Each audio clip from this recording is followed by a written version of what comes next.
Sehari setelah menginap di rumah baru, ibu mertua yang baru kulunasi, tiba-tiba tukang sate keliling datang dengan panik. Bilang, cepat pergi dari sini sebelum mertuamu pulang. Ikut aku, kutunjukkan sesuatu. Aku syok saat tahu. Ternyata, sebelum kita mulai cerita ini, mari tuliskan di komentar. Dari mana saja sahabat menonton cerita ini.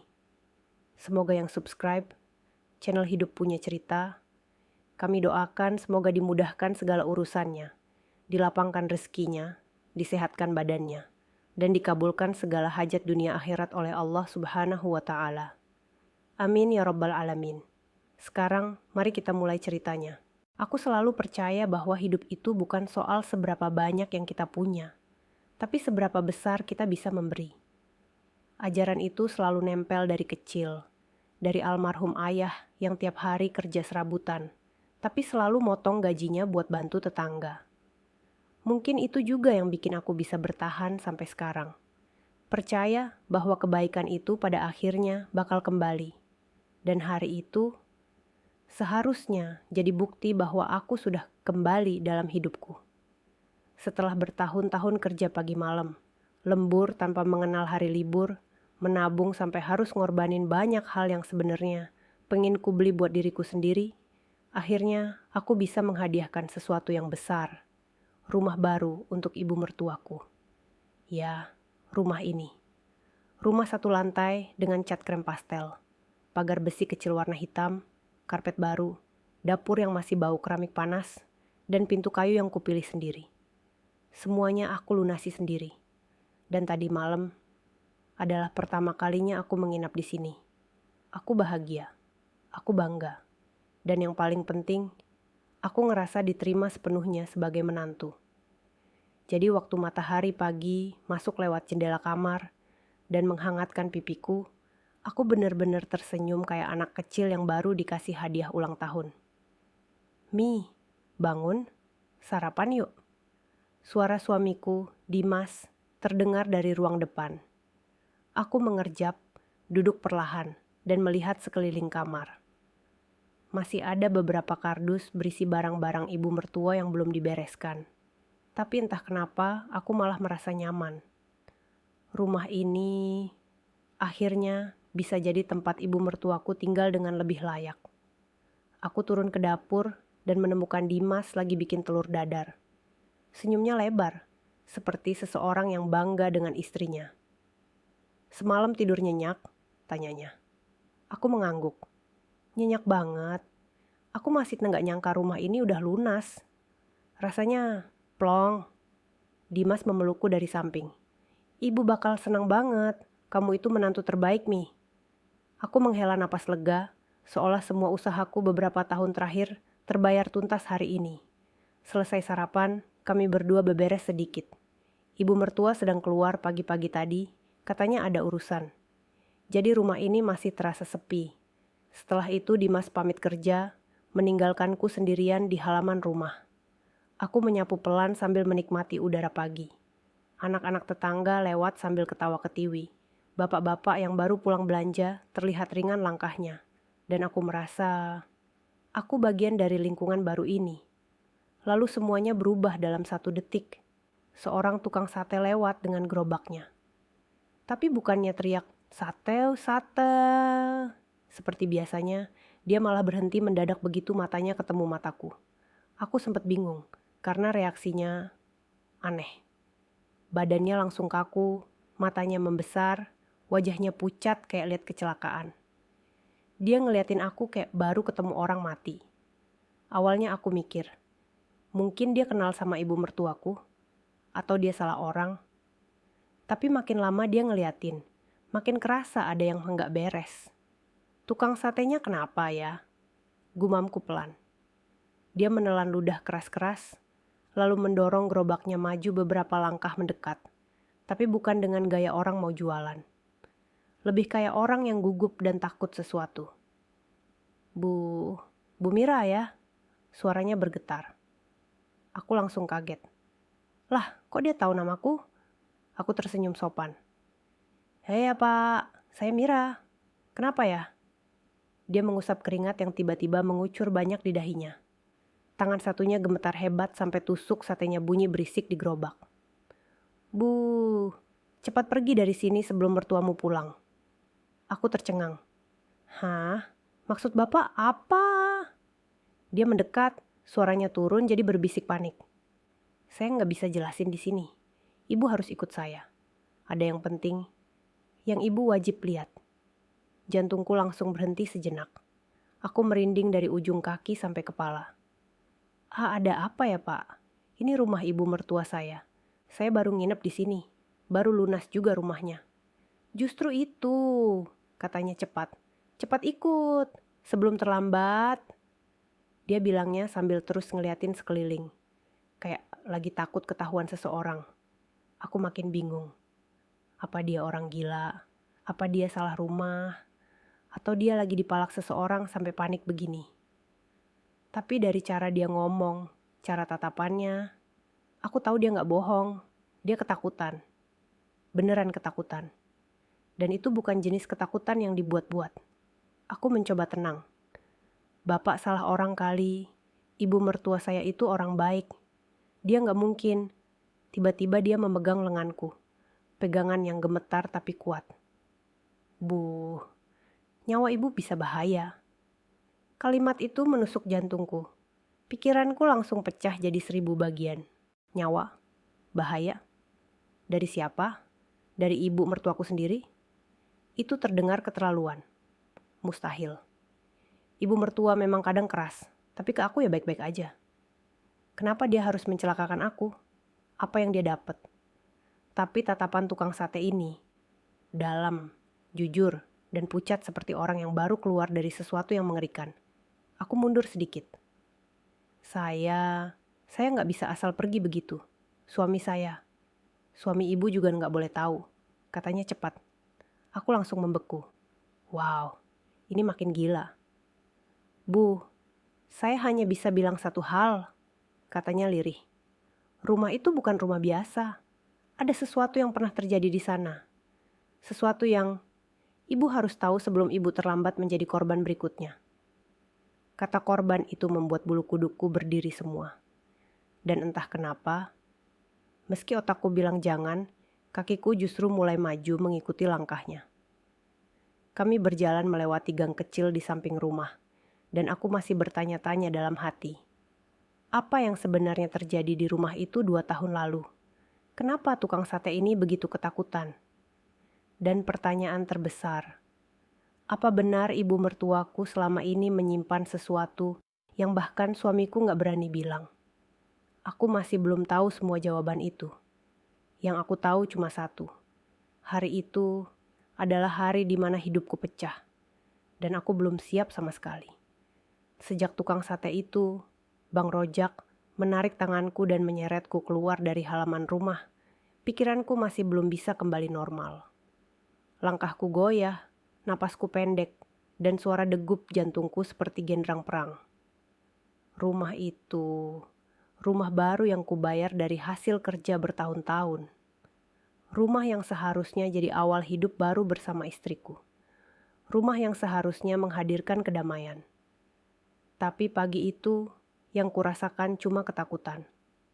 Ayo, jalan terus, desis Bang Rojak sambil menoleh cepat. Jangan lihat ke belakang dulu. Kami terus berjalan melewati gang sempit yang baru kusadari ternyata lebih padat daripada dugaanku. Ada aroma gorengan dari warung tetangga, suara TV yang terlalu keras dari rumah sebelah, dan tawa anak-anak yang sedang bermain kelereng. Semua terasa normal. Terlalu normal untuk ketegangan yang sedang menjeratku. Begitu sampai di warung kopi kecil yang agak tersembunyi, barulah Bang Rojak berhenti. Dia menurunkan pikulan satenya, mengusap keringat, lalu menatapku dengan mata yang mendesak, seolah sedang menahan sesuatu yang sudah terlalu lama. Sekarang boleh bicara, katanya akhirnya. Aku menarik kursi plastik dan duduk. Tanganku masih gemetar. Bang, apa maksud lu tadi? Kenapa gue harus kabur sebelum ibu mertua gue pulang? Tanyaku dengan suara parau. Dan apa hubungannya sama yang lu bilang semalam? Bang Rojak menghela napas panjang. Bro, lu udah tinggal semalam di rumah itu kan? Tanyanya perlahan. Iya, jawabku. Baru semalam. Lu perhatiin sesuatu? Kayak suara langkah, pintu kebuka, atau kayak ada yang mantau lu? Aku tercekat. Dalam sekejap, ingatanku seperti memutar ulang kejadian-kejadian kecil yang semalam kuanggap hanya hal biasa. Aku ingat saat sedang cuci muka di kamar mandi dan melihat bayangan seperti seseorang lewat di lorong. Padahal istriku sudah tidur. Aku ingat juga ketika aku menutup jendela kamar, seperti ada mata yang memperhatikan dari gelapnya halaman. Dan suara langkah, pelan, teratur, seperti seseorang sedang mengitari rumah. Gua kira itu tikus atau hewan lain, gumamku. Bang Rojak menggeleng cepat. Bukan, itu dia. Dia? Alisku naik. Orang yang lu kira ibu mertua lu. Aku merasakan bulu kuduku berdiri. Bang Rojak mencondongkan badan, menurunkan suaranya. Itu bukan ibunya istri lu. Aku terpaku. Bang, jangan bercanda. Gua gak bercanda, katanya tegas. Gue tinggal di kampung ini dari lu belum pindah. Gue tahu siapa penghuni asli rumah itu. Aku menelan ludah. Maksud lu? Rumah itu punya perempuan tua. Galak, jarang bicara. Namanya Bu Mirna. Orang-orang manggil dia Mak Mirna. Dulu dia hidup sama cucunya, perempuan juga. Cuma cucunya itu hilang. Orang kampung bilang dibawa kabur orang. Ada juga yang bilang diculik. Tapi sebulan setelah itu, Mak Mirna berubah. Berubah. Kata itu menggantung dalam pikiranku.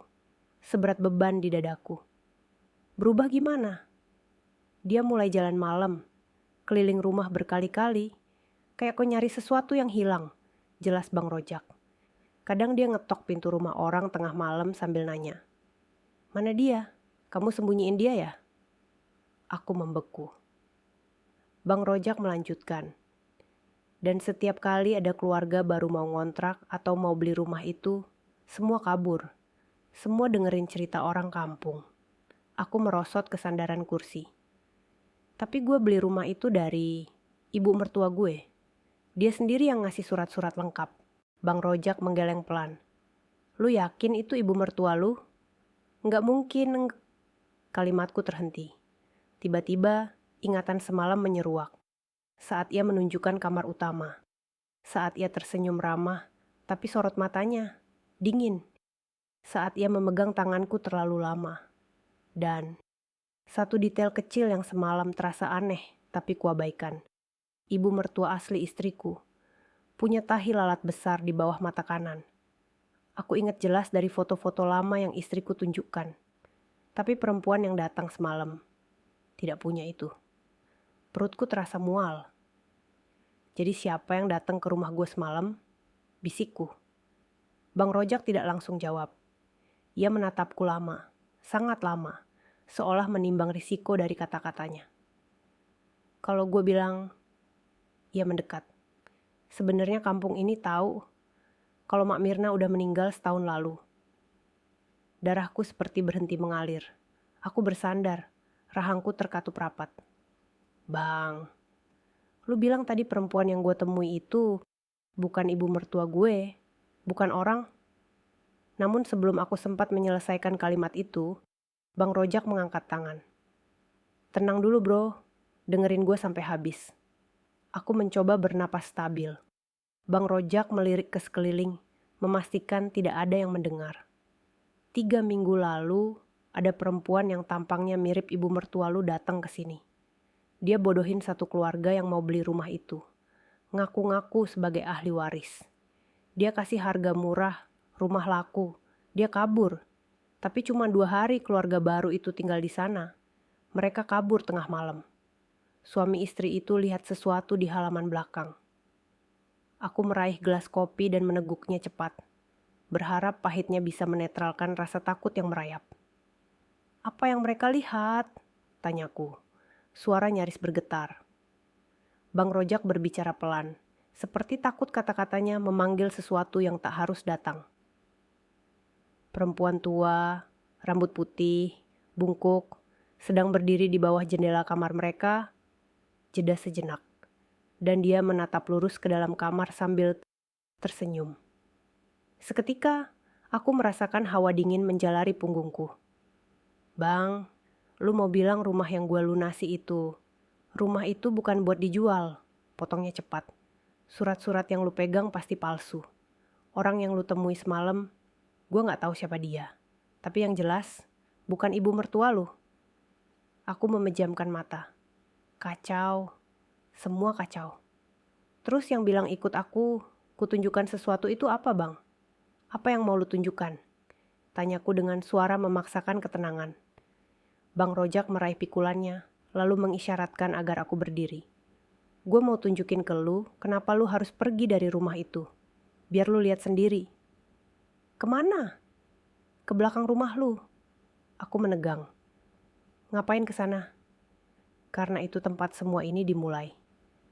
Kami berjalan kembali melewati gang panjang.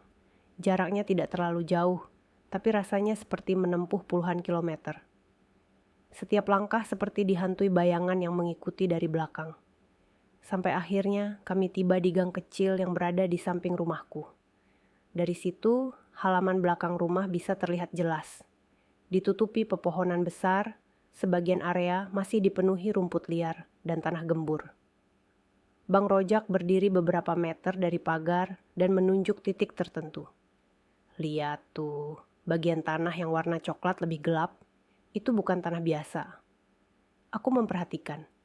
Tanah itu memang berbeda, lebih dalam, seperti baru digali lalu ditutup kembali. Keluarga yang kabur itu bilang, suara Bang Rojak menurun. Setiap tengah malam dari tanah itu suka muncul suara orang nangis. Aku menelan ludah keras. Dan bukan cuma itu. Ia menatapku lurus. Mereka bilang tiap kali suara itu muncul, ada bayangan perempuan muda berdiri di dekat tanah itu. Rambut panjang, bajunya lusuh. Cuma satu kalimat yang selalu dia ucapkan. Aku memandangnya takut-takut. Apa ya? Bang Rojak menirukan suara pelan dan lirih. Jangan biarin dia masuk rumah lagi. Jangan biarin dia nemuin aku. Tubuhku membeku. Bang, suaraku hampir tak keluar. Siapa? Dia yang dimaksud. Bang Rojak menatapku lama. Sangat lama. Seakan ia juga takut pada jawabannya. Sampai hari ini, gak ada yang tahu pasti. Ia menelan ludah. Yang jelas, perempuan yang lu temui semalam, bukan mertua lu. Lalu ia menambahkan, dan lebih parah lagi, ia memandang ke arah jendela rumahku yang tertutup tirai. Dia belum pergi. Jantungku seolah berhenti berdetak. Aku mengikuti arah pandang Bang Rojak. Dan saat itulah, dari balik tirai kamar lantai 2, kulihat sesuatu bergerak perlahan. Tirai itu bergeser. Seseorang sedang memperhatikan kami dari dalam. Dan aku tahu jelas, itu bukan istriku. Itu bukan manusia yang kukenal.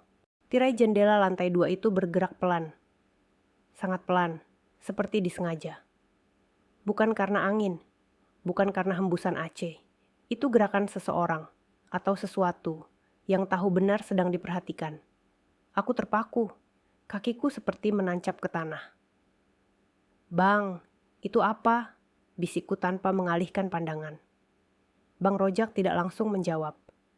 Lelaki itu menelan ludah, lalu memegang lengan bajuku dan menunduk sedikit, seolah berharap apapun yang ada di balik jendela tidak melihat gerakan kami.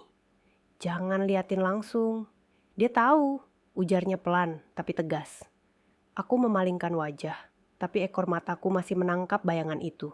Tipis, tinggi, tegak, seorang perempuan. Tapi siluetnya aneh. Kepalanya agak miring ke satu sisi, seperti sedang mencoba memahami gerakan kami.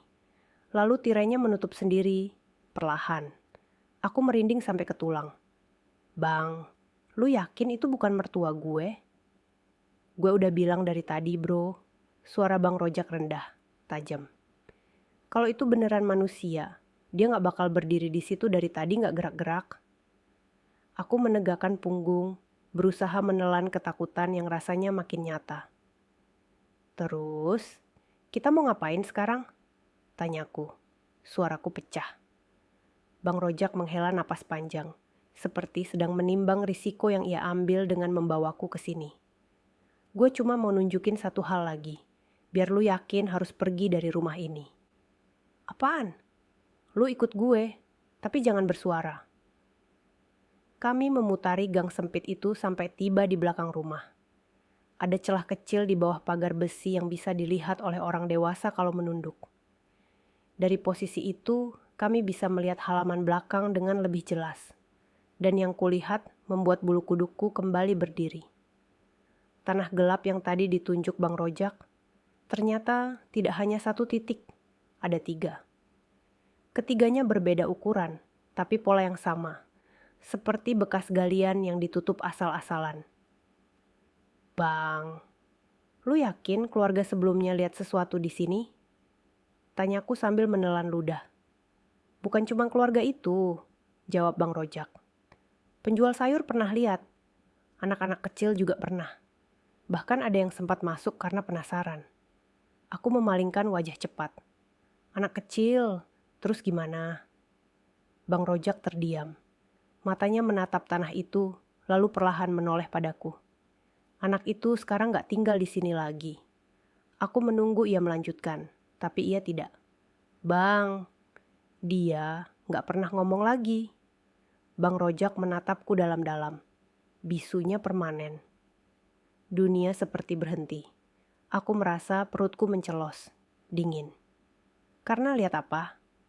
Karena waktu dia main di sini sore-sore, katanya dia lihat perempuan bungkuk duduk di atas tanah itu sambil manggil nama cucunya. Suara Bang Rojak melemah. Dan katanya, kepala perempuan itu kebalik. Aku menarik napas cepat, hampir terengah. Tubuhku lemas mendengar cerita itu. Ingin rasanya kuputar badan dan lari sejauh mungkin, tapi sesuatu dalam diriku menahan. Bang, jelasin semuanya ke gue, kataku. Gue gak bisa cuma nerima cerita setengah. Apa hubungan perempuan yang gue temui semalam sama semua ini? Bang Rojak meremas jemarinya, jelas gelisah. Gue cuma tahu sedikit, tapi gue tahu cukup buat bikin lu sadar kalau lu harus pergi. Aku menghela napas panjang, berusaha menetralkan gemuruh di dadaku. Ceritain dari awal. Bang Rojak akhirnya duduk di atas batu besar dekat pagar, menghadapku dengan tatapan muram. Setahun lalu, Mak Mirna, pemilik asli rumah lu, ditemukan meninggal. Tapi cara matinya gak wajar. Aku mencengkeram lututku. Maksud lu? Dia ketemu di dalam kamar, tapi bukan di kasur. Dia duduk di pojokan, badan kaku, tangan melingkar kayak ngerangkul sesuatu. Padahal gak ada siapa-siapa di situ. Aku menelan ludah. Dan matanya... Bang Rojak memejam sebentar sebelum melanjutkan. Matanya terbuka, ngeliat ke arah jendela. Aku merinding lagi. Katanya, di malam sebelum Mak Mirna meninggal, tetangga dengar suara perempuan muda nangis dari belakang rumah. Mereka kira itu cucunya yang hilang. Tapi pas dicek, gak ada siapa-siapa. Bang Rojak menunduk. Sejak itu, kampung ini berubah. Aku menunggu ia melanjutkan. Warga sering lihat perempuan muda jalan keliling rumah tengah malam. Kadang di halaman depan, kadang di belakang, kadang cuma berdiri sambil melotot ke dalam rumah. Aku bergidik. Orang-orang yakin cucunya Mak Mirna mati. Ada yang bilang kecelakaan, ada yang bilang dibunuh. Ia melirik tanah gelap itu. Ada juga yang percaya jasadnya ada di salah satu gundukan itu. Aku ingin muntah. Terus yang laki, perempuan, yang lu bilang pernah nipu keluarga itu, siapa? Bang Rojak menggeleng cepat. Gua gak tahu, tapi dia nyamar jadi ibu mertua orang, jadi ahli waris rumah orang, jadi apapun yang bisa bikin dia dapat untung. Gue curiga dia lagi cari sesuatu. Apa? Bang Rojak mendekatkan wajah dan berbisik. Mungkin dia nyari mayat cucu itu. Aku membeku. Bang, lu yakin? Gue gak tahu pasti, katanya jujur. Tapi setiap kali dia berhasil nipu dan rumah didatangi keluarga baru, dia balik lagi malam-malam. Kampung ini beberapa kali lihat bayangan perempuan muda di halaman pas penipu itu datang. Aku menajamkan pandangan. Maksud lu, perempuan muda yang berkeliaran itu, cucunya Mak Mirna? Bang Rojak tidak menjawab. Ia hanya memandang tanah itu lama sekali. Semua kemungkinan terbuka, bro. Akhirnya katanya pelan. Yang jelas, ada yang gak bener di rumah itu. Aku menggosok wajahku keras-keras, frustrasi, bingung, takut, semuanya bercampur. Bang, akhirnya aku berkata, lu bilang tadi lu mau nunjukin sesuatu ke gue. Apa itu cuma tanah itu? Atau ada hal lain? Bang Rojak menatapku lama, lalu berdiri. Belum, masih ada satu lagi. Dan ini, yang paling penting, ia melangkah ke samping pagar, menunjuk ke bagian bawah rumahku. Tempat dinding bata yang warnanya sedikit berbeda. Lihat tembok itu. Aku menyipitkan mata. Kenapa warnanya beda? Karena itu bukan tembok asli. Itu bekas semen baru, bro. Kayak ada yang ditutupin. Aku mendekat sedikit. Tembok itu memang terlihat lebih gelap, lebih kasar. Bang Rojak melanjutkan. Dulu, sebelum cucunya hilang, di balik tembok itu ada pintu kecil menuju ruang bawah tanah. Tempat Mak Mirna biasa nyimpen barang-barang. Ruang bawah tanah, aku merasakan napas berhenti sejenak. Rumah itu punya basement? Dulu iya, kata Bang Rojak. Tapi sejak cucunya hilang, pintu itu disemen sama Mak Mirna sendiri. Aku mengernyit. Kenapa? Entah, tapi warga mikir Mak Mirna nutup pintu itu karena takut sesuatu keluar dari sana. Aku terdiam. Bang, lu serius? Gue gak pernah main-main soal hal begini. Sebelum aku sempat merespons, tiba-tiba terdengar suara ketuk, ketuk, ketuk dari dalam rumah. Aku dan Bang Rojak langsung saling menatap. Lu denger kan? Tanyaku pelan. Bang Rojak mengangguk lambat. Dengar. Suara itu datang lagi, lebih keras. Ketuk, ketuk, ketuk. Tapi yang bikin jantungku berhenti adalah suara itu bukan dari jendela atau pintu depan. Suara itu datang dari balik tembok yang disemen itu. Dari dalam ruang bawah tanah. Bang Rojak langsung memegang bahuku. Kita pergi sekarang. Aku menelan ludah. Bang, itu apa? Ia menatapku dengan mata membesar. Wajahnya pucat. Gue gak tahu, tapi dengar gue. Tangannya menggenggam lenganku kuat-kuat. Selama lu masih bisa, jauhin diri lu dari rumah itu. Apapun yang ada di balik tembok itu, udah lama pengen keluar. Sebelum aku sempat menjawab, sebuah suara perempuan tiba-tiba terdengar dari lantai 2 rumahku. Pelan, serak, tidak asing. Sayang, kamu di luar ya? Itu suara yang semalam mengaku sebagai ibu mertuaku. Aku menoleh cepat ke lantai 2 dan kulihat sosok itu. Perempuan semalam, berdiri di balik tirai, menatap kami. Dengan kepala miring dan senyum lebar yang tidak manusiawi. Bang Rojak menarikku lari sebelum aku sempat berpikir. Kami lari tanpa sempat berpikir. Napas tercekat, kaki goyah, dan suara langkah kami beradu keras di paving gang kecil. Bang Rojak menarik lenganku sampai aku hampir jatuh. Bayangan perempuan di lantai 2 itu masih menancap kuat di kepalaku. Senyumnya, bukan senyum manusia. Terlalu lebar, terlalu kaku, terlalu dingin. Bang, pelan, pelan dikit, nafasku tersengal. Bang Rojak tidak mendengar atau pura-pura tidak. Ia baru berhenti ketika kami sudah keluar dari gang dan berdiri di balik warung kecil milik Bu Juleha. Setelah itu, ia menyandarkan diri ke tembok. Napasnya terengah parah. Gila, gila, gila. Gumamnya sambil memegang kepala. Aku menopang tubuhku pada lutut. Tenggorokanku kering. Bang, itu siapa? Gue gak tahu, jawabnya cepat. Tapi apapun itu bukan manusia normal. Aku mengusap wajah yang basah oleh keringat. Bang, gue takut. Sumpah gue takut banget. Bang Rojak akhirnya menatapku. Wajahnya serius, seperti belum pernah kulihat. Sebelum kita ngomong panjang, Kasih tahu gue dulu, suami lu tadi pagi udah pergi kerja kan? Aku mengangguk. Iya, dia balik siang. Enggak, biasanya pulang sore. Bang Rojak menghela napas lega. Oke, berarti lu masih aman. Setidaknya beberapa jam ke depan. Bang, lu ngomong kayak gitu bikin gue makin panik. Ia menatapku dengan mata merah, masih dibanjiri kecemasan. Gue ngomong apa adanya, Mi. Lu tadi dengar sendiri suara ketukan dari balik tembok itu. Aku mengangguk perlahan. Suara itu masih membekas, menghantam telinga seperti gema dari tempat gelap. Ketuk, ketuk, ketuk. Ritmenya terlalu hidup. Gue pengen jelasin lebih banyak, kata Bang Rojak. Tapi gue butuh lu tenang dulu. Aku menegakkan badan. Gue udah tenang. Tidak, aku tidak tenang. Aku bahkan hampir pingsan.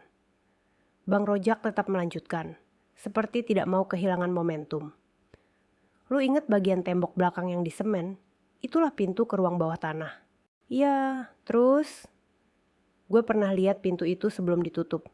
Sekitar 2-3 tahun lalu. Aku menatapnya tanpa berkedip. Lu masuk ke bawah sana? Enggak, tapi gue bantu angkut barang buat Mak Mirna. Dulu basement itu tempat dia nyimpen beras, alat kebun, sama barang-barang lama. Tapi sejak cucunya hilang, dia tiba-tiba nutup akses itu. Dia semen sendiri semalaman, sendirian. Orang-orang yang lewat dengar suara kacau dari dalam, kayak ada orang mukul tembok minta keluar. Aku menelan ludah keras-keras. Bang, lu serius? Sumpah gue gak bohong. Gue bahkan bantu beli semen waktu itu. Nada suaranya naik sedikit.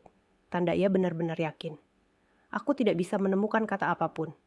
Basement. Tertutup. Ada yang memukul dari dalam.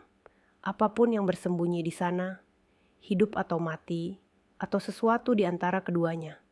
Aku tidak sanggup membayangkannya. Terus perempuan yang tadi manggil gue dari lantai 2 itu, siapa? Tanyaku akhirnya. Bang Rojak menarik napas panjang seperti sedang menyusun kalimat. Gue cuma kenal dari cerita warga. Katanya, itu kayaknya bukan manusia. Itu bayangan cucu yang hilang atau arwah yang terjebak di sana. Bang, aku memotong cepat. Tolong jangan bahas arwah dulu. Gue gak siap. Oke, jujur. Aku bahkan gak siap bahas apapun yang berkaitan dengan kata mati. Tapi Bang Rojak tidak berhenti. Mi, lu harus tahu satu hal. Ia menatapku lurus. Rumah itu dijual murah bukan karena pemiliknya butuh uang. Tapi karena semua orang gak mau tinggal di situ lagi. Aku merinding. Tapi mertua gue bilang rumah itu rumah warisan. Dan dia seneng banget waktu gue lunasin. Bang Rojak terdiam. Mi, lu yakin perempuan yang lu temui semalam itu beneran mertua lu? Pertanyaan itu menghantamku seperti palu. Aku berkedip cepat. Iya, harusnya iyalah. Meski jawabanku sendiri terdengar ragu. Dia datang bawa tas, masuk rumah, tidur. Ya kayak mertua gue. Bang Rojak memiringkan kepala. Lu lihat dia datang dari mana? Aku terdiam. Dia tiba-tiba muncul di depan pintu. And then, aku kasih kunci cadangan. Dia masuk kamar. Katanya capek. Lu ngeliat mukanya jelas? Tanya Bang Rojak. Tatapannya curiga. Aku mencoba mengingat jelas semalam. Percakapan singkat. Siluet tubuhnya. Pembawaannya yang halus. Senyum samar. Tapi detail wajahnya. Kenapa tiba-tiba aku gak bisa ingat? Seolah setiap bagian wajahnya kabur dalam pikiranku. Aku menggigit bibir. Bang, kok gue jadi lupa ya detail wajahnya? Bang Rojak langsung memegang pundakku. Mi, itu bukan mertua lo. Dunia seperti runtuh di sekelilingku. Bang, jangan bercanda. Gue bukan bercanda. Tatapannya sangat serius. Gue kenal mertua lo. Dia orangnya keras, cerewet, gak pernah senyum manis ke siapapun. Dan lo bilang, perempuan itu ngomong halus, senyum lembut, jalan pelan, itu bukan dia. Aku bergetar. Bang, jadi siapa yang tidur di kamar itu semalam? Bang Rojak menghela napas dalam, lalu mendekat, berbisik di telingaku. Gue takut jawaban paling sederhana adalah jawaban yang paling benar. Ia menenangkan suaranya sebisa mungkin. Yang tidur di kamar itu mungkin bukan manusia, Mi. Aku menyentak mundur. Bang, jangan ngomong kayak gitu. Bang Rojak menatapku lama. Lu tadi lihat sendiri di jendela lantai 2. Lu kira itu ibu mertua lu? Enggak, itu sosok yang sama kayak laporan warga 2 tahun lalu. Perempuan muda yang hilang. Aku memegang kepala dengan kedua tangan. Dunia terasa berputar. Bang, jangan. Jangan, Bang. Mertua gue bisa balik kapan aja. Kalau ternyata bener itu orang, gue bisa bahaya. Bang Rojak menyentuh bahuku. Mi, justru karena itulah gue harus bilang sekarang. Ia menunduk, suaranya hampir tak terdengar. Kalau perempuan itu beneran arwah cucu Mak Mirna, dan dia tidur di kamar mertua lu semalam, ia berhenti sejenak. Berarti dia lagi nyari pengganti. Pengganti apa? Bisikku. Wajah Bang Rojak berubah pucat. Pengganti dirinya yang disekap. Aku menutup mulut. Nafasku tak beraturan. Sebagian diriku ingin kabur sejauh mungkin. Sebagian lagi yang lebih kuat ingin memaksa diri untuk tetap masuk akal. Bang, lu bilang rumah itu sering kedatangan keluarga baru yang ketipu sama perempuan penyamar itu kan? Tanyaku, mencoba merangkai logika. Iya. Terus apa hubungannya sama arwah cucu itu? Bang Rojak meraut wajahnya gelap. Warga percaya arwah itu jadi kuat tiap kali ada orang baru masuk rumah itu. Kayak dia ngerasain ada pengganti yang cocok untuk ngisi ruang kosong yang dia tinggalkan. Aku hanya bisa memandangnya, tubuhku membeku. Dan lu harus tahu satu hal lagi. Bang Rojak menelan ludah. Kebanyakan korban yang pernah nginep di rumah itu, semuanya perempuan. Aku tercekat. Bang, maksud lu gue? Dia mengangguk kecil. Mata yang biasanya ramah itu kini penuh rasa bersalah. Mi, lu mirip banget sama cucu Mak Mirna. Makanya arwah itu reaktif kehadiran lu. Makanya semalam dia berani masuk. Aku ingin menyangkal. Aku ingin teriak kalau ini cuma cerita konyol. Tapi dada dan perutku terlipat ketakutan. Dan fakta paling menakutkan adalah aku memang merasa seolah seseorang memperhatikan aku sepanjang malam. Sebelum aku sempat bicara, tiba-tiba ponselku berdering. Suara getarnya memotong keheningan seperti pisau. Nama di layar. Dimas. Aku langsung menjawab. Halo. Suara suamiku terdengar datar, sedikit bingung. Mi, ibu nanya kamu tadi pagi jadi nginep di rumah baru atau enggak? Katanya semalam dia enggak jadi ke rumah itu. Ada rapat dadakan. Aku mematung. Apa? Suara yang keluar dari mulutku lirih dan tercekat. Dimas mengulangi pelan. Ibu enggak jadi nginep semalam. Dia bilang dia baru OTW pulang sekarang. Kamu kenapa? Kok suara kamu gemetar gitu? Darahku seperti berhenti mengalir. Punggungku dingin. Tenggorokanku kering. Bang Rojak langsung menatapku tajam. Kenapa? Aku menutup telepon tanpa menjawab Dimas. Tanganku bergetar hebat. Bang, suaraku nyaris tidak keluar. Bang, semalam yang nginep itu bukan mertua gue. Bang Rojak langsung berdiri kaku. Mi, denger gue baik-baik. Nada suaranya berubah tegas, seperti seseorang yang baru menyadari semua potongan puzzle terhubung.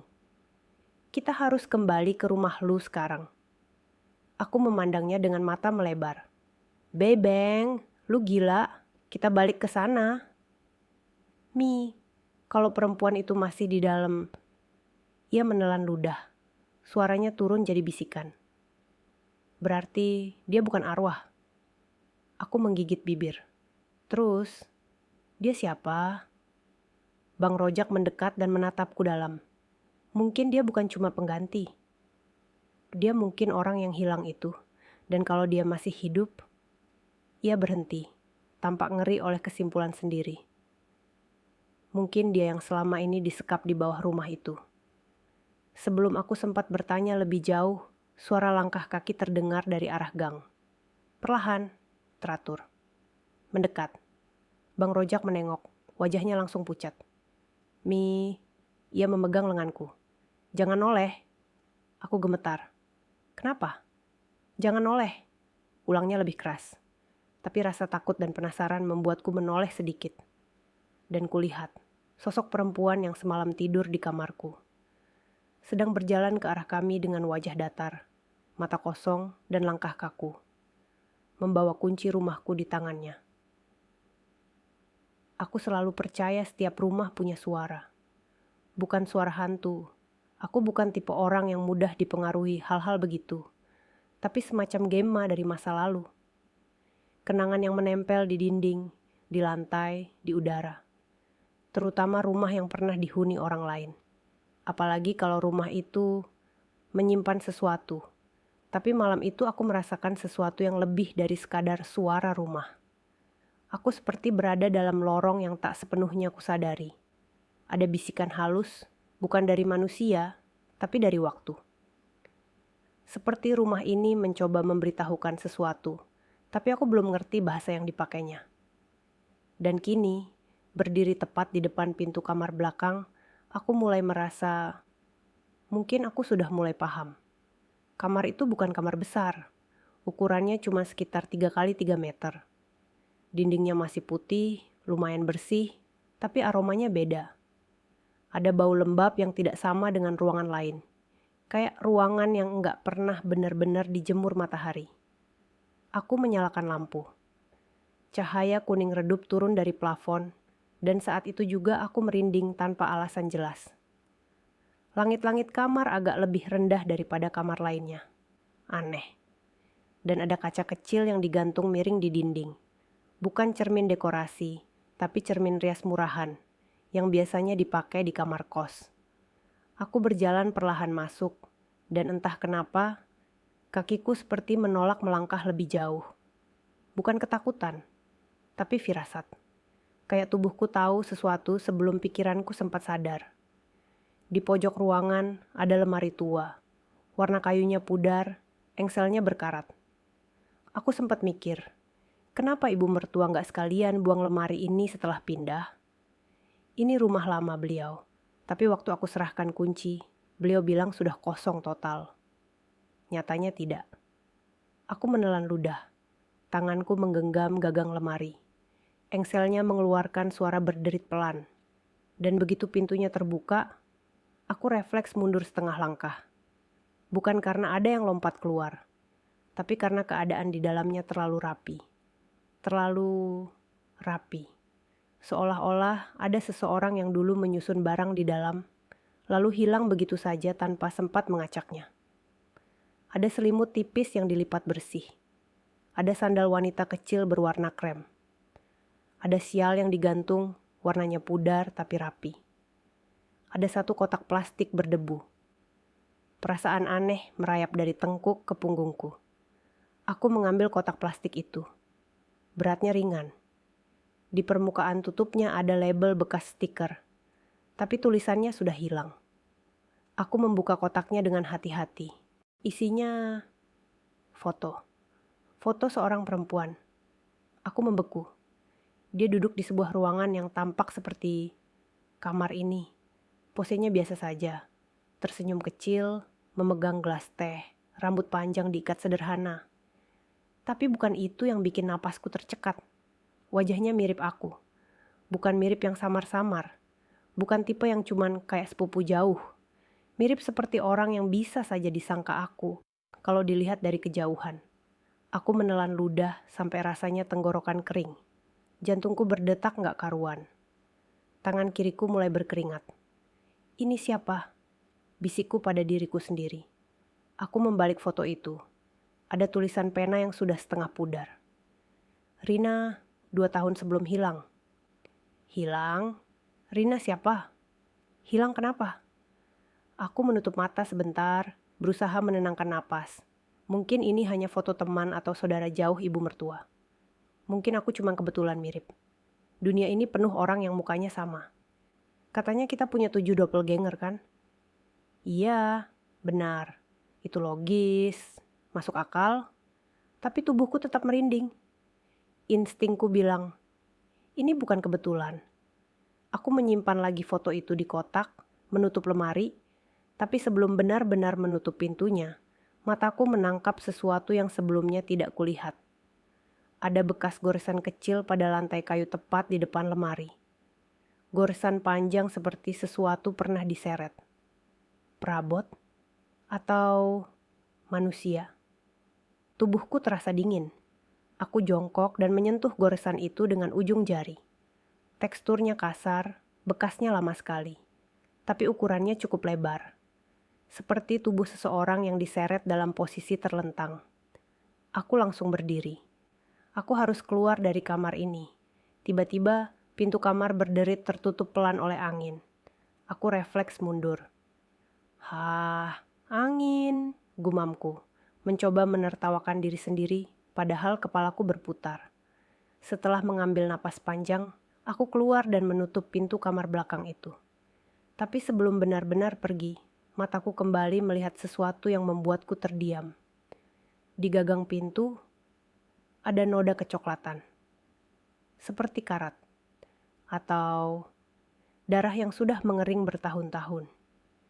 Jantungku kembali berdegup kencang. Aku melangkah ke ruang tengah dengan napas masih berat.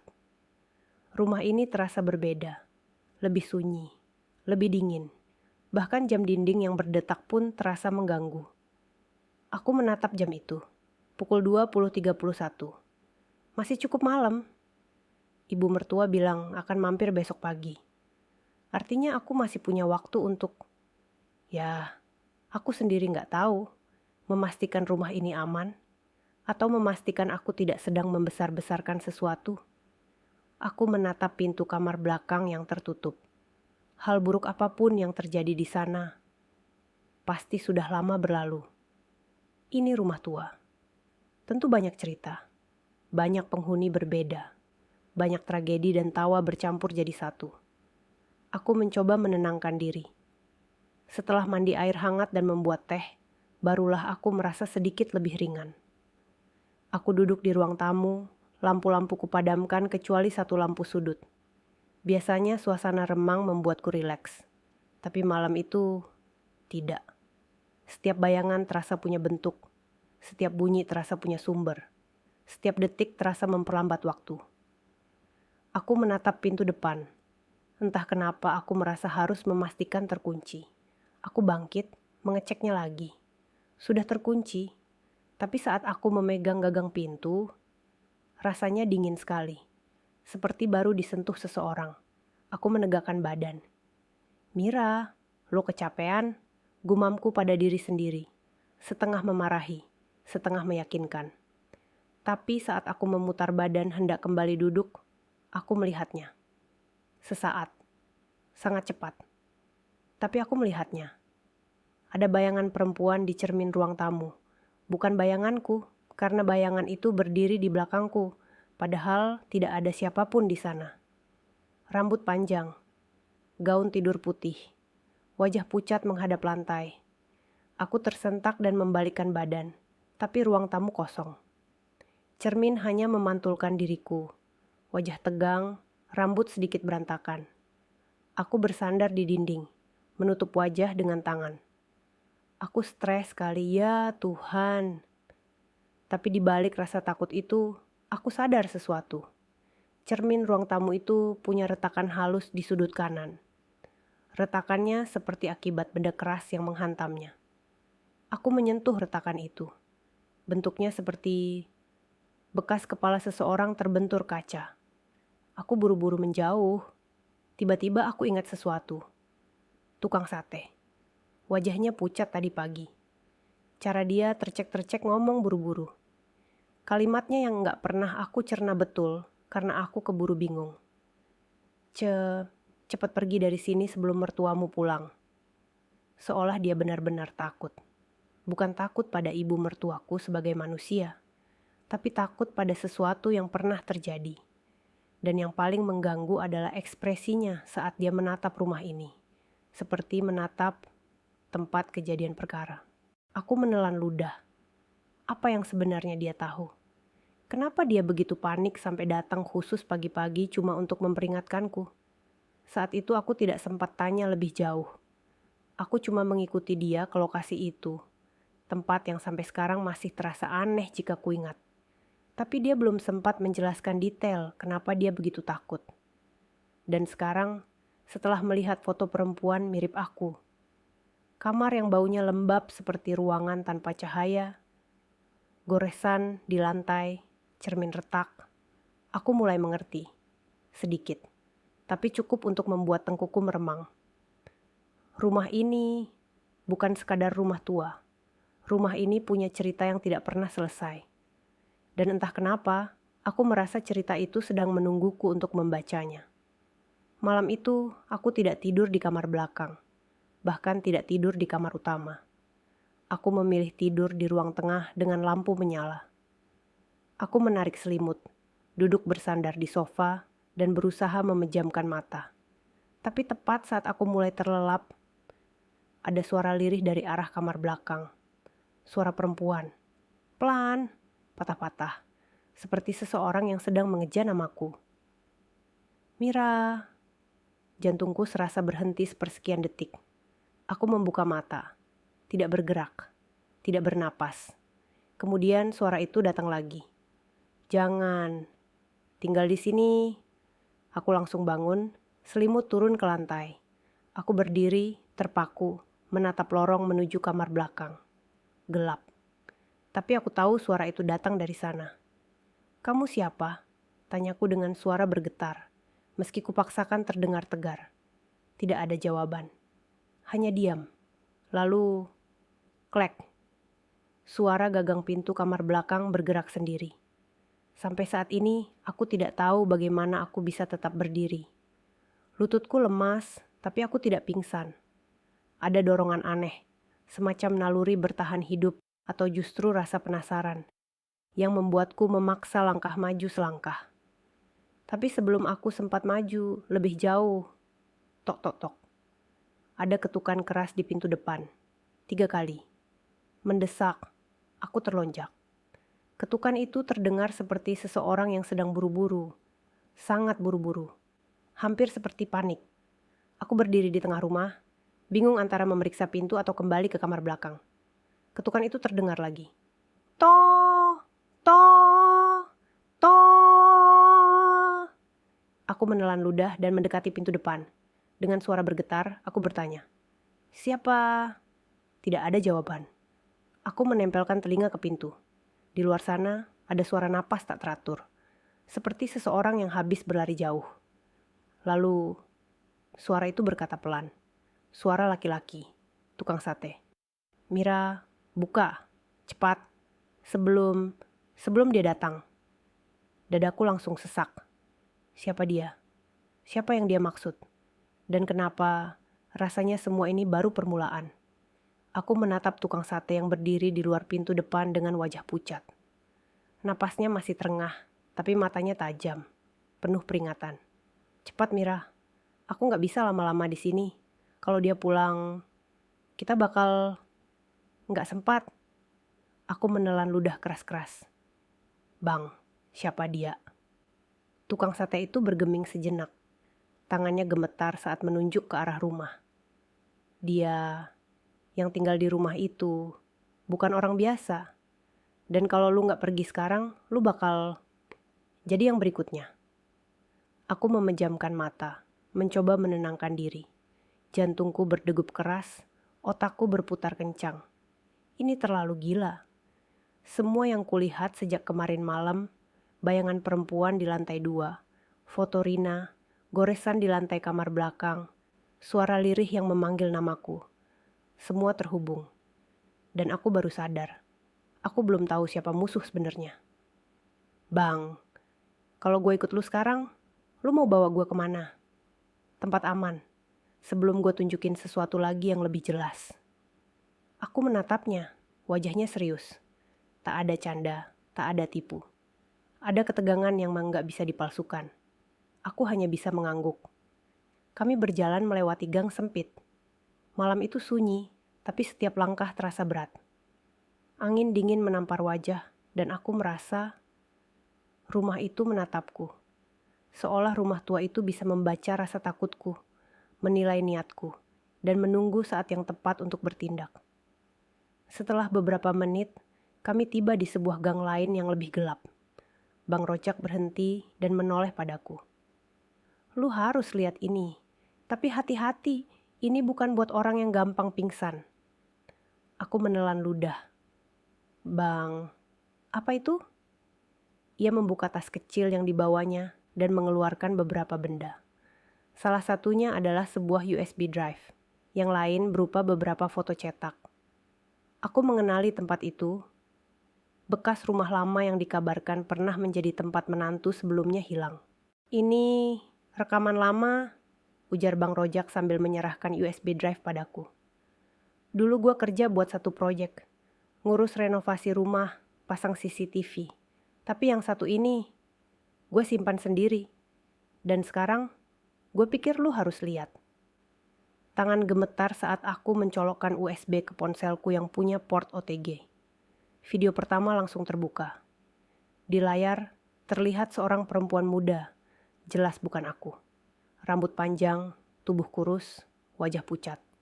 Ia berjalan pelan di ruang tengah rumah, tapi gerakannya kaku, tidak natural. Tangannya terangkat seperti menahan sesuatu. Aku menelan ludah keras-keras. Bang, itu siapa? Bang Rojak menatapku. Itu Rina, menantu pertama, yang hilang 2 tahun lalu. Aku menunduk, merasa tubuhku melemas. Napasku tercekat. Semua rumor, semua bisik-bisik yang kudengar warga, sekarang nyata. Ini bukan cerita, ini kenyataan. Dan aku baru paham, kenapa tukang sate itu begitu panik saat melihatku di rumah itu kemarin. Video berikutnya menunjukkan sesuatu yang lebih mengerikan. Ibu mertuaku, ya, orang yang kukira penuh kasih, menatap Rina dengan tatapan dingin. Ia membimbing Rina masuk ke kamar belakang, lalu menutup pintu dengan rapat. Ada sesuatu di tangan Rina, bekas luka di pergelangan tangannya, dan suara tangisan yang pelan, tersedak-sedak. Aku menelan ludah. Bang, ini, ibu, dia, Bang Rojak mengangguk. Iya, dia, orang yang selama ini dianggap manis dan lembut itu, ternyata punya sisi gelap. Dan sekarang lu, Mira, berada di posisi yang sama seperti Rina dulu. Aku menutup mulutku dengan tangan. Dada terasa sesak. Selama ini, aku hanya ingin jadi menantu yang berbakti, yang bisa membuat ibu mertua bahagia. Tapi kini, aku sadar aku malah berjalan ke perangkap yang sama. Aku menatap Bang Rojak, air mata mulai menetes. Bang, gue harus ngapain sekarang? Gue gak bisa langsung kabur. Rumah itu, rumah baru gue, rumah yang gue lunasin sendiri. Bang Rojak menepuk bahuku. Lu gak bisa berdiam di situ. Lu harus tahu, kenapa rumah itu dijual murah? Kenapa ibu mertua lu ngebut maksa rumah itu dijual ke lu? Semua ini perangkap? Aku tercekat. Perangkap? Iya Mira, rumah itu, rumah yang dulunya jadi tempat Rina disekap. Ibu mertua lu, dia sengaja bikin rumah itu murah supaya gampang dapat korban baru. Dan lu baru aja masuk ke pola yang sama. Aku menelan ludah. Kepala terasa pusing.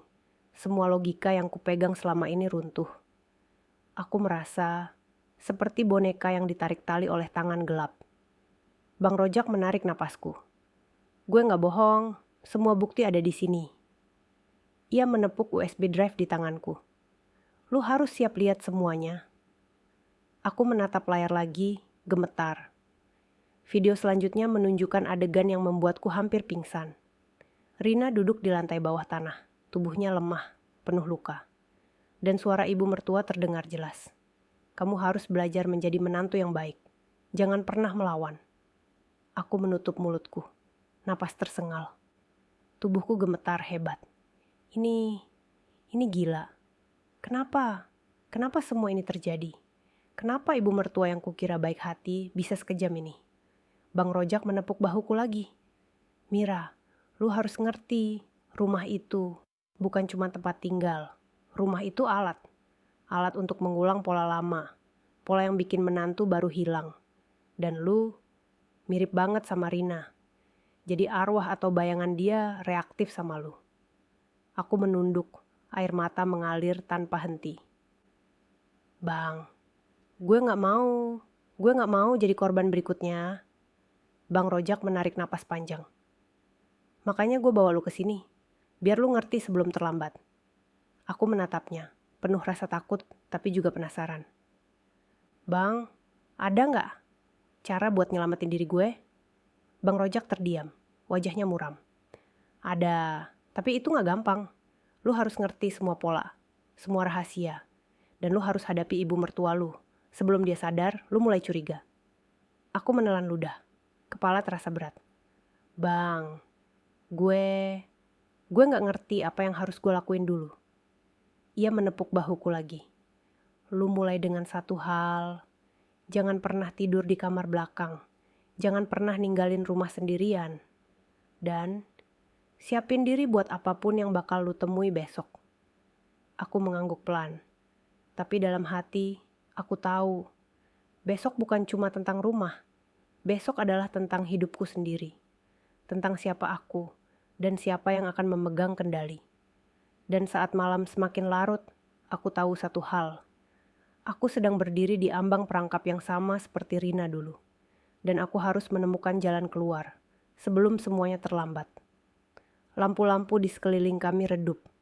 Angin malam membawa aroma lembab tanah dan kayu tua. Aku menatap rumah itu dari kejauhan. Rumah yang seharusnya menjadi simbol kebahagiaan. Tapi kini menjadi simbol ketakutan dan rahasia yang mengerikan. Bang Rojak menepuk bahuku untuk terakhir kali malam itu. Besok, kita mulai dari sini. Tapi ingat, apapun yang lu lihat, jangan langsung percaya insting pertama lu. Semua bisa jebakan. Aku menelan ludah, mencoba menenangkan napas. Tapi malam itu, aku tidak bisa tidur. Kepala penuh bayangan, tubuh lemas, dan satu pertanyaan terus menghantui. Apakah ibu mertua benar-benar manusia yang kukira selama ini? Atau sesuatu yang jauh lebih gelap dan berbahaya sedang menunggu untuk menelanku? Seperti yang terjadi pada Rina 2 tahun lalu? Aku menarik selimut, menatap langit malam di atas rumah. Bintang-bintang tampak redup, seolah ikut menatapku dengan diam. Malam itu, aku merasa sendirian. Sendirian di dunia yang penuh rahasia gelap. Dan sendirian menghadapi kengerian yang belum sepenuhnya aku ketahui. Besok, semuanya akan berubah. Besok pagi aku bangun dengan tubuh lelah, tapi pikiran tetap tak bisa tenang. Seluruh malam terasa panjang. Setiap suara yang kudengar di rumah tua itu, sekecil apapun, membuatku menegang. Napas terasa berat, dan setiap kali menoleh, aku merasa ada yang mengintai dari bayangan. Aku menatap ruang tamu yang remang. Lampu sudut kupertahankan menyala, dan secangkir teh hangat di tangan tidak cukup menenangkan. Kepala masih berputar dengan video Rina, lemari tua, goresan di lantai, dan wajah ibu mertua yang tampak tak bersalah di mata semua orang. Padahal aku tahu, wajah itu menyimpan kegelapan yang menakutkan. Bang Rojak sudah menungguku di luar. Wajahnya serius, tetapi ada kilatan cemas yang tidak bisa disembunyikannya. Aku menarik napas dalam-dalam. Hari ini, aku harus hadapi semuanya. Kita masuk, katanya, membimbingku melewati gerbang rumah. Lu harus siap. Semua yang lu lihat kemarin, cuma permulaan. Aku mengangguk pelan. Tangan gemetar saat menekan gagang pintu. Rumah itu tampak sama seperti biasa, tapi ada sesuatu yang berbeda. Ada ketegangan yang nyaris bisa dirasakan di udara. Begitu aku melangkah masuk, aku langsung sadar. Rumah ini punya aturan sendiri. Langkah-langkahku terasa berat, seolah lantai menahan setiap gerakan. Bayangan di sudut-sudut ruangan seakan hidup, mengikuti, menunggu. Bang Rojak menarik napasku. Mulai dari kamar belakang, katanya pelan. Lu harus lihat sendiri, tapi hati-hati. Semua jejak masih ada. Semua masih tersimpan. Aku mengangguk. Tubuhku lelah, tapi rasa penasaran lebih kuat dari ketakutan. Setiap langkahku terasa berat. Aku hampir bisa merasakan sejarah rumah itu menempel di kulit, menembus setiap pori, menatapku dengan mata tak terlihat.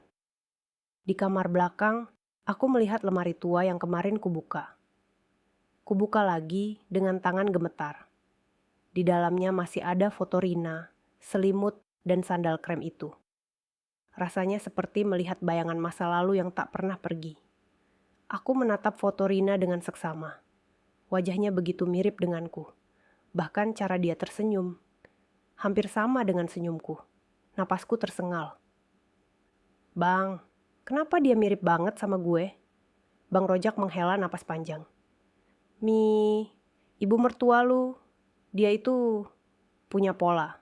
Pola yang dia ulang terus-menerus. Setiap menantu yang dia pilih harus memenuhi kriteria tertentu. Dan lu kebetulan cocok sama kriteria Rina. Makanya arwah atau bayangan dia bereaksi sama lu. Aku menelan ludah. Tubuhku lemas. Semua ini terlalu mengerikan, terlalu nyata. Dan aku baru menyadari, selama ini aku terlalu percaya pada kebaikan orang di sekitarku. Sekarang, aku tahu, ibu mertuaku menyimpan sisi gelap yang selama ini tersembunyi. Bang Rojak menatapku tajam. Gue harus tunjukin satu hal lagi. Ini ruang bawah tanah. Aku menatapnya, napasku tersengal. Bang, itu terlalu berbahaya. Gue takut. Tapi lu harus tahu, Mira. Kalau lu gak lihat sendiri, lu gak bakal ngerti apa yang harus lu hadapi. Dan waktu lu terbatas. Aku menelan ludah. Hati berdegup kencang, tapi aku mengangguk. Bersama Bang Rojak, aku turun ke ruang bawah tanah melalui tangga kecil di pojok kamar belakang. Udara lembab langsung menyambut, dingin menembus kulit. Bau tanah basah dan kayu lapuk memenuhi hidung. Tanganku menggenggam pegangan tangga. Setiap langkah terasa berat. Bayangan gelap menempel di dinding, seolah mengikuti setiap gerakan. Begitu kami sampai di dasar tangga, aku melihat ruang itu lebih besar dari yang kubayangkan. Cahaya redup dari lampu kecil di sudut mengungkapkan bekas-bekas. Barang-barang lama, selimut kotor, peralatan rumah yang tersimpan acak. Di pojok, ada bekas kasur tipis, bekas tubuh seseorang terlentang. Aku menelan ludah. Bang, ini. Bang Rojak mengangguk. Iya ini tempat dia, Rina, disekap 2 tahun lalu. Aku menutup mata. Tubuh gemetar hebat. Rasanya seperti seluruh dunia runtuh. Bayangan Rina muncul di depan mataku.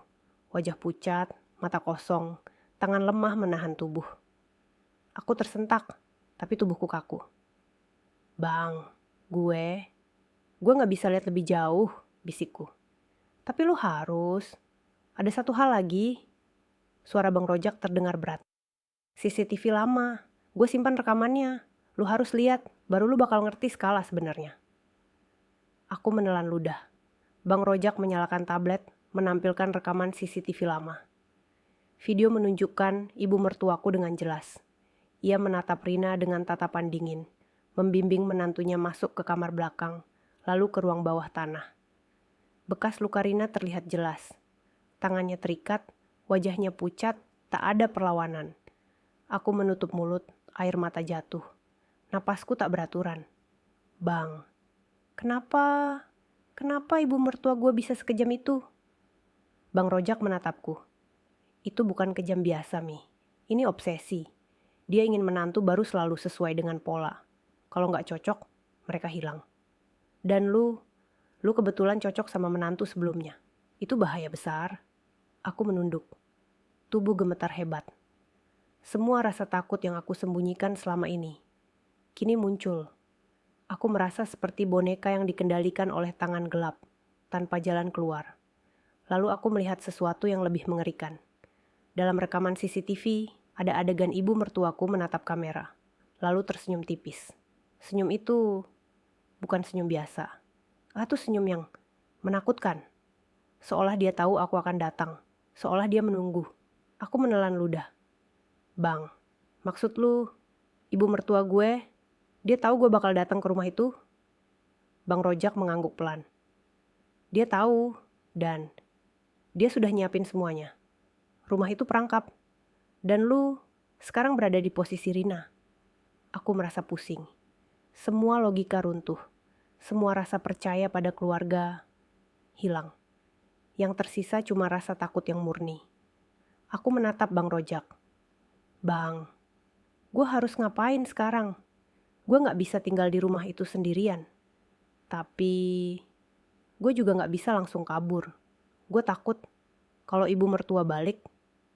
Bang Rojak menarik napasku dalam-dalam. Mi, pertama, kita harus amankan semua bukti. Foto, video, semua itu. Kedua, lu harus mulai mikir cara keluar dari rumah itu tanpa ketahuan. Dan ketiga, jangan pernah anggap remeh apapun yang lu lihat atau dengar. Semua bisa jebakan. Aku menelan ludah, kepala pusing, jantung berdetak kencang.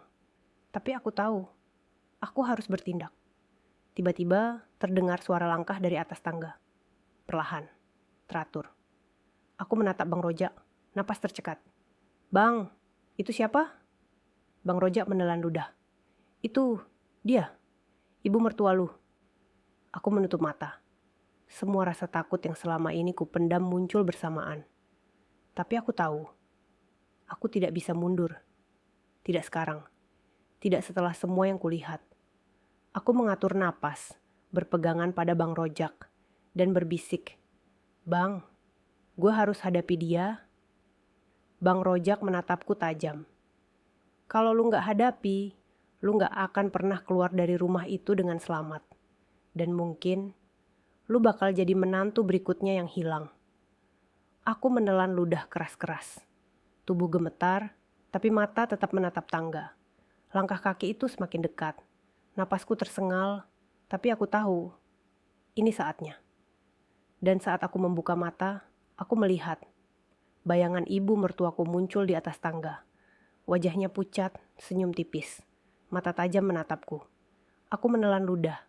Semua ketakutan, semua kengerian, semua bukti yang kulihat. Bersatu dalam satu titik. Dan aku sadar, puncak dari semua ini baru saja dimulai. Napasku tercekat saat melihat ibu mertuaku berdiri di puncak tangga. Matanya tajam, senyumnya tipis, seolah menyimpan rahasia yang tak ingin kubuka. Tubuhku gemetar, tapi aku tahu, ini saatnya menghadapi semuanya. Tidak bisa lari lagi.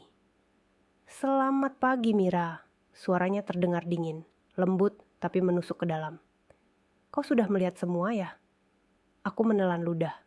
Ibu, aku gak ngerti kenapa semua ini terjadi. Ibu mertuaku melangkah perlahan menuruni tangga.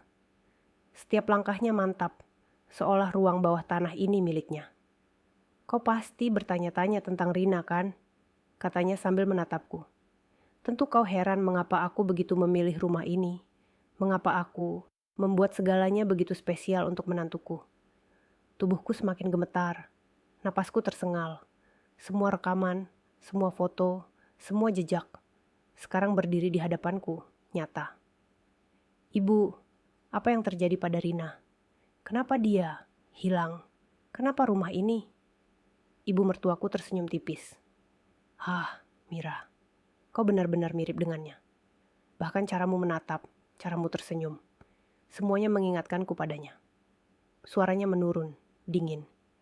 Tapi, kau berbeda. Kau menantuku sendiri. Kau membuat semua ini menjadi sempurna. Aku memiringkan kepala, tidak mengerti. Sempurna? Ibu, apa maksud ibu? Ini kejam. Rina, dia disekap. Luka-luka itu, semuanya ibu yang lakukan. Ibu mertuaku melangkah lebih dekat. Matanya menatapku penuh intensitas. Kau pikir aku kejam? Mira, aku hanya memastikan menantuku sesuai dengan yang aku inginkan. Pola ini sudah berjalan lama. Dan kau akan melanjutkan sejarah ini atau menghancurkannya. Tubuhku gemetar hebat. Jantungku berdegup kencang. Tetapi sesuatu dalam diriku mulai menyala. Rasa marah, rasa ingin bertahan, rasa ingin membela diri. Aku tidak mau menjadi Rina berikutnya. Aku menelan ludah dan mencoba berbicara tegas. Ibu, aku nggak Rina. Aku menantu ibu, tapi aku punya hak untuk hidup. Aku nggak akan diam saja kalau ibu melakukan hal mengerikan seperti ini. Ibu mertuaku tersenyum tipis, tapi ada kilatan gelap di matanya. Ah, itu yang aku suka. Semangatmu. Tapi semangat itu bisa jadi malapetaka. Saat itu, aku sadar satu hal. Rumah ini bukan hanya perangkap fisik, tapi perangkap psikologis. Semua detail, lemari tua, ruang bawah tanah, foto Rina, dirancang untuk memancing ketakutan. Untuk memastikan menantu baru patuh. Aku menarik napas panjang, mencoba menenangkan diri.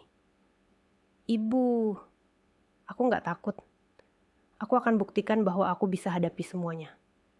Tapi, kalau ibu masih mencoba menyakiti aku atau orang lain, aku nggak akan diam. Ibu mertuaku tertawa pelan, tapi tawa itu dingin, seperti es yang menusuk kulit. Bagus, semangat itu harus kau pertahankan, karena kau akan butuh semua keberanianmu mulai sekarang.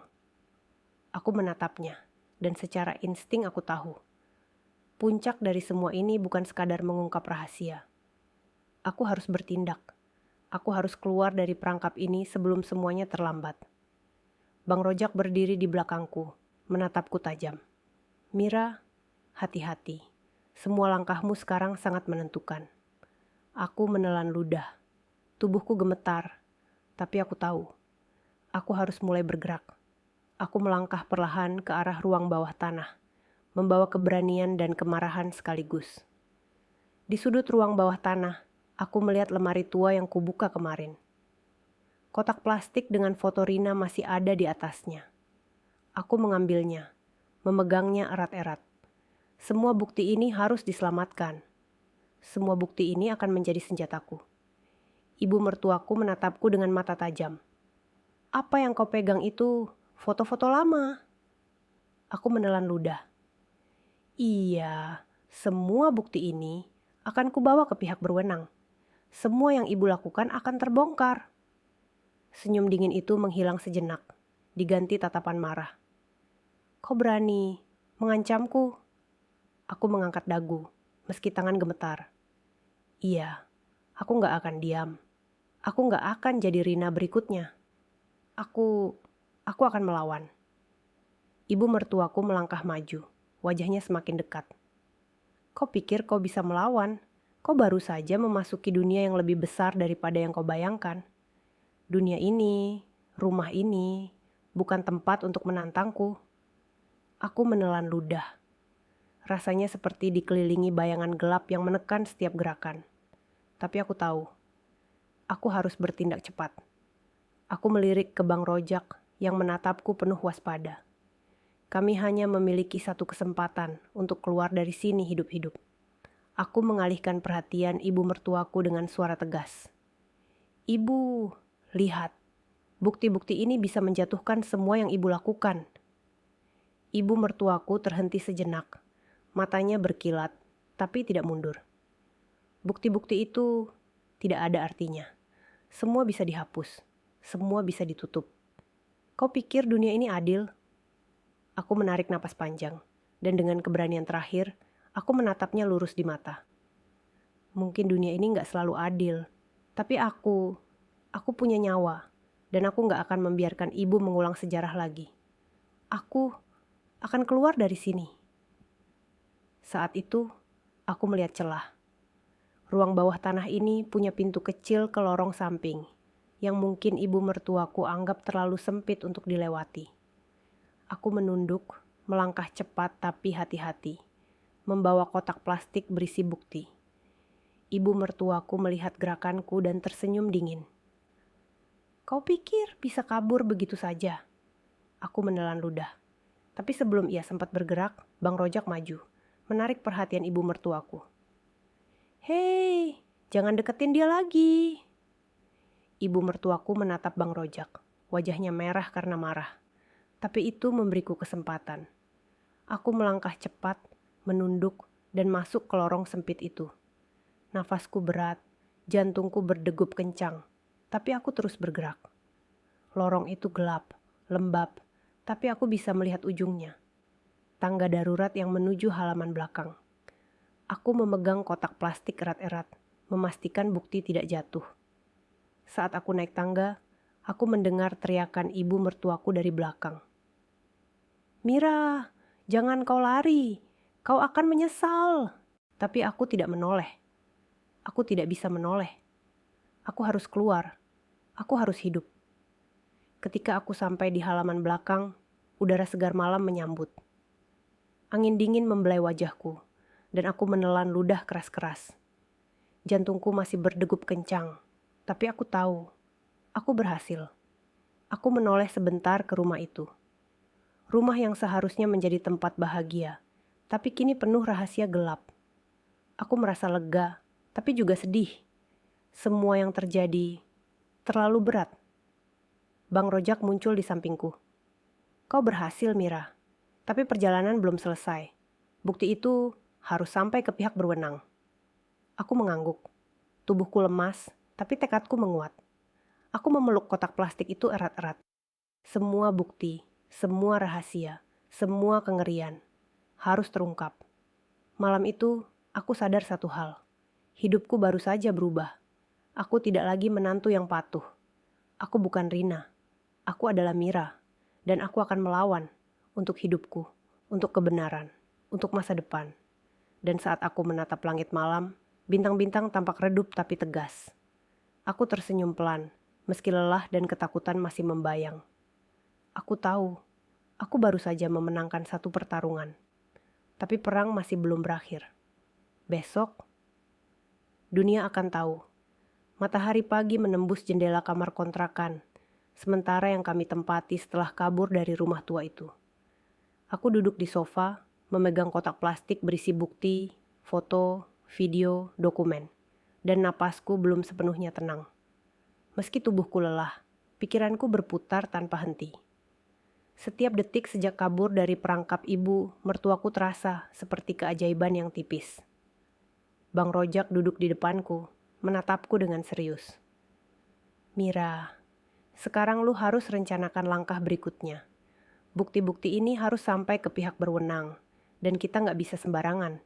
Mereka pasti akan mencoba menutupinya lagi." Aku menelan ludah, jantung masih berdetak cepat. Tubuhku lelah, tapi ada rasa lega. Aku masih hidup, aku masih bisa bernapas. Dan yang paling penting, aku punya kendali atas rahasia yang selama ini tersembunyi. Aku nggak akan mundur, Bang. Aku harus pastikan ibu mertua nggak bisa ulangi apapun. Rina, dia harus mendapatkan keadilan. Suaraku bergetar, tapi ada ketegasan di dalamnya.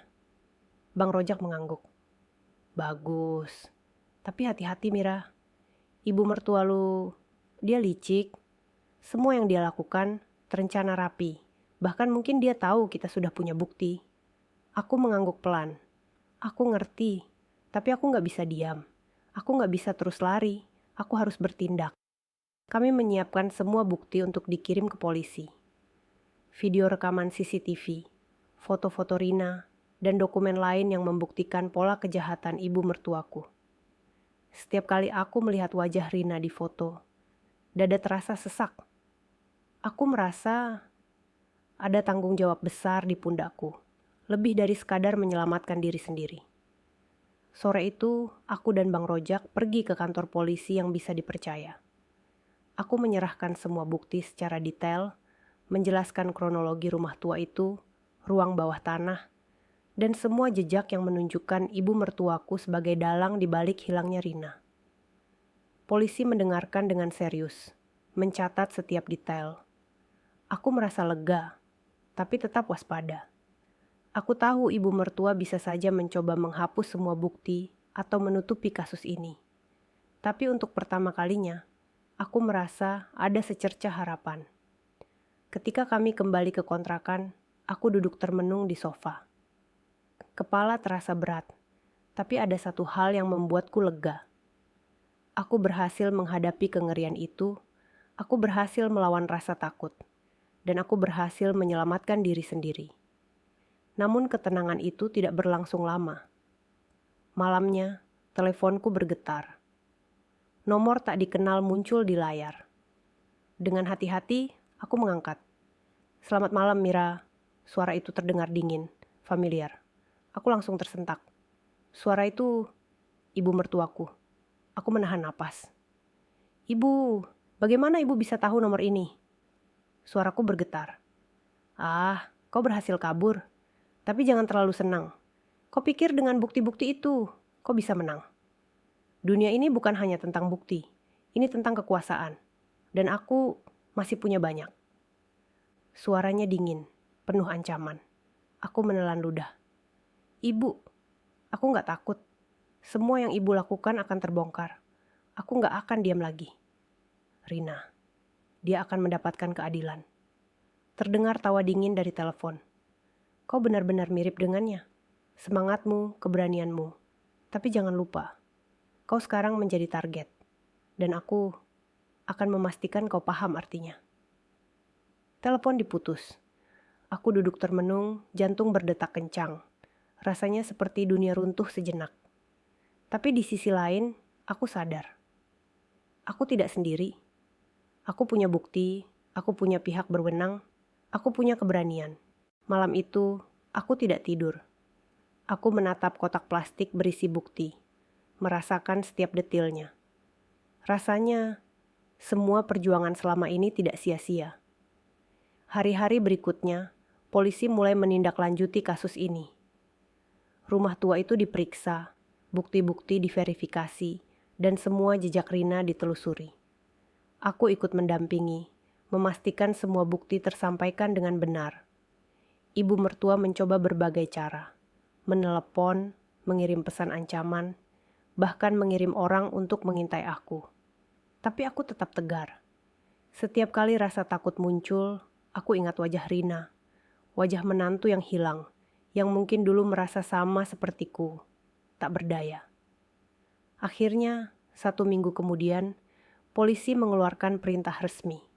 Rumah tua itu disegel, ibu mertua ditetapkan sebagai tersangka hilangnya Rina, dan bukti-bukti yang kuberikan dijadikan dasar penyelidikan. Aku duduk di depan rumah kontrakan, menarik napas panjang. Akhirnya, semua mulai terbuka. Semua rahasia yang selama ini tersembunyi mulai terungkap. Aku tersenyum pelan, meski masih ada rasa cemas. Namun, malam itu, saat aku menutup mata, aku merasakan satu hal aneh. Ada bayangan samar di jendela, bukan manusia, tapi seperti pantulan dari masa lalu. Aku menoleh, tapi tidak ada siapapun. Aku tersenyum pelan. Mungkin itu hanya imajinasiku. Atau mungkin itu Rina, menatap dari dunia lain, mengucapkan terima kasih karena aku berhasil melawan kegelapan yang menelannya. Dan aku tahu, hidupku telah berubah.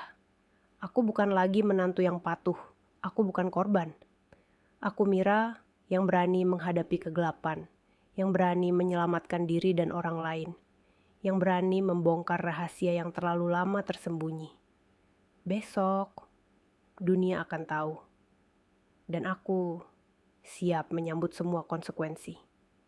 Matahari sore menembus jendela kontrakan, memantul ke kotak plastik berisi bukti-bukti yang kupegang erat. Rasanya seperti seluruh beban 2 minggu terakhir baru saja menumpuk di pundakku. Napasku masih berat, tapi hatiku terasa lebih ringan. Semua yang terjadi sejak aku kabur dari rumah tua itu, ruang bawah tanah, CCTV, Rina, ancaman ibu mertua, akhirnya berada di tangan yang bisa bertindak. Bang Rojak duduk di depanku, menatapku serius, tapi ada senyum tipis di wajahnya. "Mira, lo berhasil sampai tahap ini, tapi hati-hati, ini belum selesai sepenuhnya. Ibu mertua lo, dia bisa main licik lagi." Aku menelan ludah. "Bang, gue tahu. Tapi gue gak bisa terus lari. Gue harus hadapi semua ini. Gue harus pastikan Rina, semua yang hilang, mendapat keadilan." Bang Rojak mengangguk. "Bagus, semangat lo itu yang bikin lo beda dari Rina dulu. Lo punya keberanian untuk bertindak." Aku menatap kotak plastik itu. Video, foto, dokumen, semuanya kini menjadi senjataku. Tapi sekaligus, Aku tahu, ini adalah ujian terakhirku. Kalau aku salah langkah, semuanya bisa hilang lagi. Sore itu, polisi menghubungiku. Mereka ingin melakukan konfrontasi resmi dengan ibu mertuaku. Aku menelan ludah, jantung berdegup kencang. Tapi kali ini aku siap. Aku bukan Mira yang ketakutan lagi. Aku Mira yang siap menghadapi kegelapan. Ketika mobil polisi tiba di rumah tua yang kini sudah disegel, aku berdiri di luar, menatap bangunan itu dengan mata tegas. Semua kenangan gelap 2 minggu terakhir muncul sekejap di pikiranku. Bayangan Rina, ruang bawah tanah, tatapan dingin ibu mertuaku. Semua itu menjadi bahan bakar tekadku. Polisi memanggil ibu mertuaku keluar.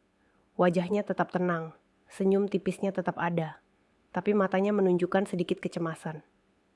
Mungkin dia menyadari. Kali ini aku tidak lagi takut. Seorang polisi memulai interogasi. Ibu, ada laporan hilangnya seorang menantu bernama Rina. Bukti-bukti menunjukkan ibu terlibat. Ibu mertuaku menatapku sejenak. Mira, kau di sini? Suaranya terdengar dingin tapi sedikit terkejut. Aku menatapnya lurus di mata. Ibu, semua bukti ada di sini. Semua yang ibu lakukan akan terbongkar. Tidak ada yang bisa ibu tutup lagi. Wajah ibu mertuaku berubah sekejap. Tatapannya berubah dari dingin menjadi marah. Tapi sebelum dia sempat menjawab, polisi menyorotkan tablet yang menampilkan video CCTV. Semua adegan ruang bawah tanah, Rina yang disekap, luka-luka di tubuhnya. Semuanya terlihat jelas. Aku menelan ludah.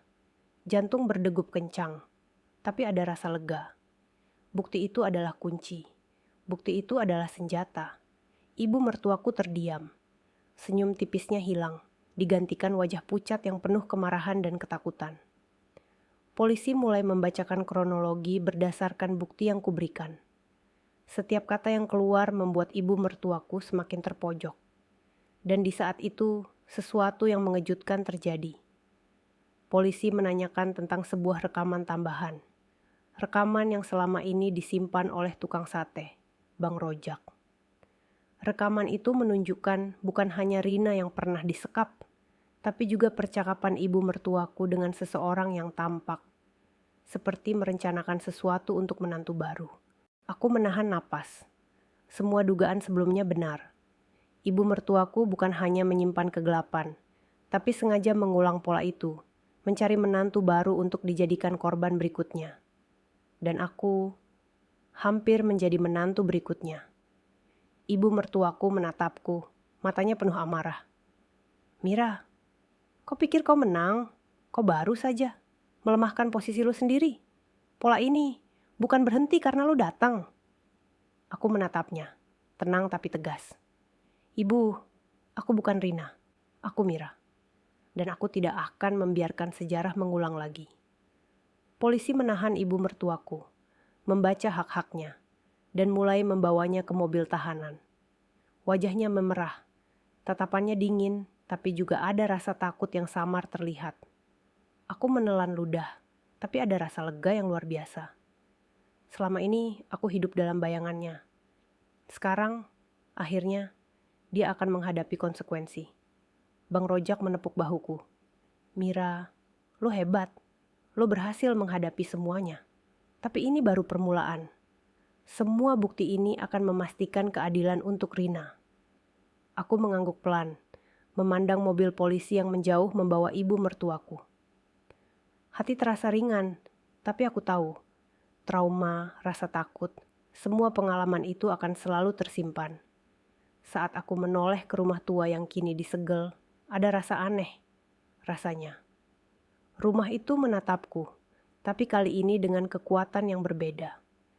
Rumah yang dulu penuh kegelapan, sekarang seperti kehilangan kuasanya.